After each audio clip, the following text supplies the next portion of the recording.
Salmo 48. A cidade de Deus. Cântico. Salmo dos filhos de Corá. Grande é o Senhor e muito digno de ser louvado na cidade do nosso Deus. Seu santo monte belo e sobranceiro é a alegria de toda a terra. O monte Sião para os lados do norte, a cidade do grande rei. Nos palácios dela, Deus se faz conhecer como alto refúgio. Por isso, eis que os reis se coligaram e juntos sumiram-se. Bastou-lhes vê-lo e se espantaram. Tomaram-se de assombro e fugiram apressados. O terror ali os venceu e sentiram dores como de parturiente. Com vento oriental destruíste as naus de Tarsis. Como temos ouvido dizer, assim ouvimos na cidade do Senhor dos Exércitos, na cidade do nosso Deus. Deus a estabelece para sempre.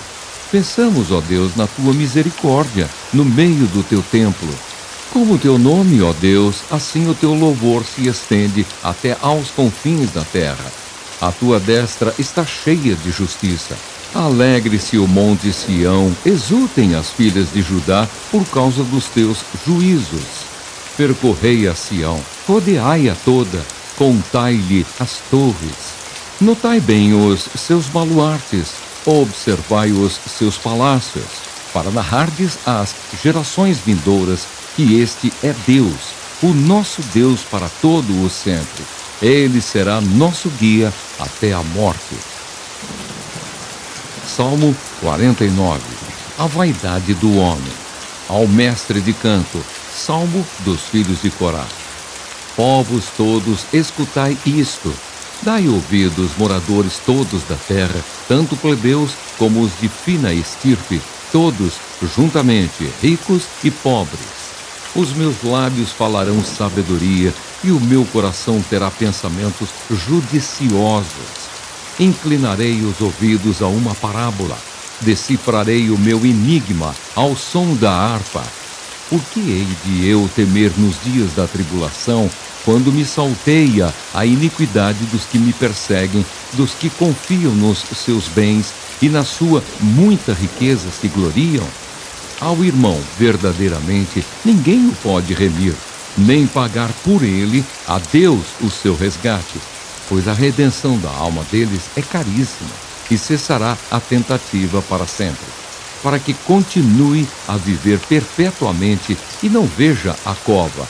Porquanto vê-se morrerem os sábios e perecerem tanto o estulto como o inepto, os quais deixam a outros as suas riquezas.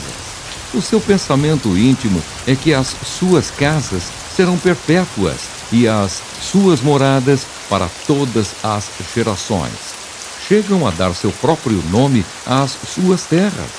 Todavia o homem não permanece em sua ostentação.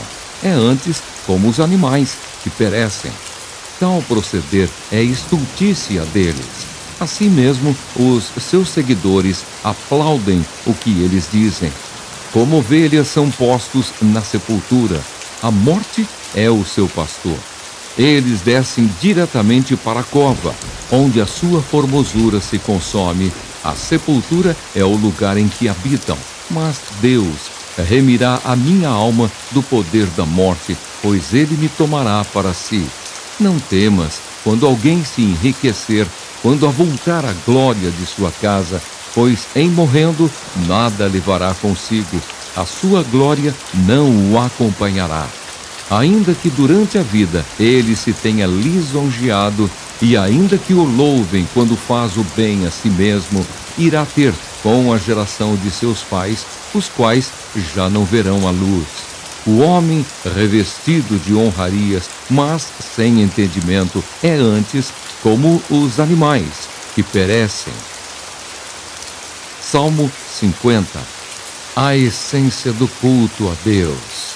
Salmo de Asaf. Fala o poderoso, o Senhor Deus, e chama a terra desde o levante até ao poente. Desde Sião, excelência de formosura, resplandece Deus. Vem o nosso Deus e não guarda silêncio. Perante ele arde um fogo devorador, Ao seu redor esbraveja grande tormenta. Intima os céus lá em cima e a terra para julgar o seu povo. Congregai os meus santos, os que comigo fizeram aliança por meio de sacrifícios. Os céus anunciam a sua justiça, porque é o próprio Deus que julga. Escuta, povo meu, e eu falarei. Ó Israel, e eu testemunharei contra ti. Eu sou Deus, o teu Deus. Não te repreendo pelos teus sacrifícios, nem pelos teus holocaustos continuamente perante mim. De tua casa não aceitarei novilhos nem bodes, dos teus apriscos, pois são meus todos os animais do bosque, e as alimárias, aos milhares sobre as montanhas. Conheço todas as aves dos montes, e são meus todos os animais que pululam no campo. Se eu tivesse fome, não te diria, pois o mundo é meu e quanto nele se contém. Acaso como eu carne de touros? Ou bebo sangue de cabritos? Oferece a Deus sacrifício de ações de graça e cumpre os teus votos para com o Altíssimo. Invoca-me no dia da angústia, eu te livrarei e tu me glorificarás. Mas ao ímpio diz Deus: de que te serve repetires os meus preceitos e teres nos lábios a minha aliança, uma vez que aborreces a disciplina e rejeitas as minhas palavras? Se vês um ladrão, tu te comprases nele, e aos adúlteros te associas. Soltas a boca para o mal, e a tua língua trama enganos. Sentas-te para falar contra teu irmão e difamas o filho de tua mãe. Tens feito estas coisas e eu me calei. Pensavas que eu era teu igual, mas eu te arguirei e porei tudo à tua vista. Considerai, pois, nisto, vós que vos esqueceis de Deus, para que não vos despedace sem haver quem vos livre. O que me oferece sacrifício de ações de graças, esse me glorificará. E ao que prepara o seu caminho, dar-lhe-ei que veja a salvação de Deus. Lucas capítulo 14. A cura de um hidrópico. Aconteceu que, ao entrar ele num sábado na casa de um dos principais fariseus para comer pão, eis que o estavam observando. Ora, diante dele se achava um homem hidrópico. Então Jesus, dirigindo-se aos intérpretes da lei e aos fariseus, perguntou-lhes: é ou não é lícito curar no sábado? Eles, porém, nada disseram. E tomando-o, o curou e o despediu. A seguir, lhes perguntou: qual de vós, se o filho ou o boi cair num poço, não o tirará logo, mesmo em dia de sábado? A isto nada puderam responder. Os primeiros lugares. Reparando como os convidados escolhiam os primeiros lugares, propôs-lhes uma parábola. Quando por alguém fores convidado para um casamento, não procures o primeiro lugar, para não suceder que, havendo um convidado mais digno do que tu, vindo aquele que te convidou e também a ele te diga: dá o lugar a este. Então irás, envergonhado, ocupar o último lugar.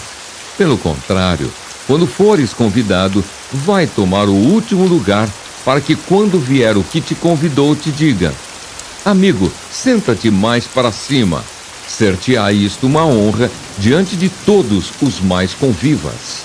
Pois todo o que se exalta será humilhado, e o que se humilha será exaltado. Disse também ao que o havia convidado: quando deres um jantar ou uma ceia, não convides os teus amigos, nem teus irmãos, nem teus parentes, nem vizinhos ricos, para não suceder que eles, por sua vez, te convidem e sejas recompensado. Antes, ao dares um banquete, convida os pobres, os aleijados, os coxos e os cegos, e serás bem-aventurado pelo fato de não terem eles com que recompensar-te. A tua recompensa, porém, tu a receberás na ressurreição dos justos. A parábola da grande ceia. Ora, ouvindo tais palavras, um dos que estavam com ele à mesa disse-lhe: Bem-aventurado aquele que comer pão no reino de Deus. Ele, porém, respondeu: Certo homem deu uma grande ceia e convidou muitos. À hora da ceia, enviou o seu servo para avisar aos convidados: Vinde, porque tudo já está preparado. Não obstante, todos, a uma, começaram a escusar-se. Disse o primeiro: Comprei um campo e preciso ir vê-lo. Rogo-te que me tenhas por escusado. Outro disse: Comprei 5 juntas de bois e vou experimentá-las. Rogo-te que me tenhas por escusado. E outro disse: Cansei-me e por isso não posso ir. Voltando o servo, tudo contou ao seu senhor. Então, irado, o dono da casa disse ao seu servo: Sai depressa para as ruas e becos da cidade e traze para aqui os pobres, os aleijados, os cegos e os coxos. Depois lhe disse o servo: Senhor, feito está como mandaste, e ainda há lugar.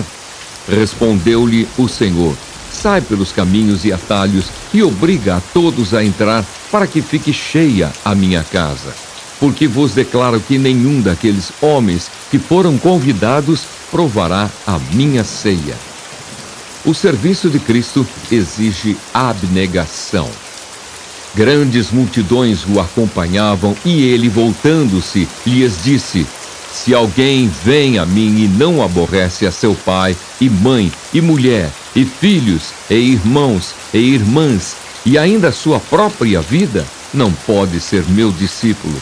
E qualquer que não tomar a sua cruz e vier após mim, não pode ser meu discípulo. Pois qual de vós, pretendendo construir uma torre, não se assenta primeiro para calcular a despesa e verificar se tem os meios para a concluir? Para não suceder que, tendo lançado os alicerces e não a podendo acabar, todos os que a virem zombem dele, dizendo: Este homem começou a construir e não pôde acabar. Ou, qual é o rei que, indo para combater outro rei, não se assenta primeiro para calcular se com 10.000 homens poderá enfrentar o que vem contra ele com 20.000? Caso contrário, estando o outro ainda longe, envia-lhe uma embaixada pedindo condições de paz. Assim, pois, todo aquele que dentre vós não renuncia a tudo quanto tem, não pode ser meu discípulo. Os discípulos, sal da terra. O sal é certamente bom. Caso, porém, se torne insípido, como restaurar-lhe o sabor? Nem presta para a terra, nem mesmo para o monturo.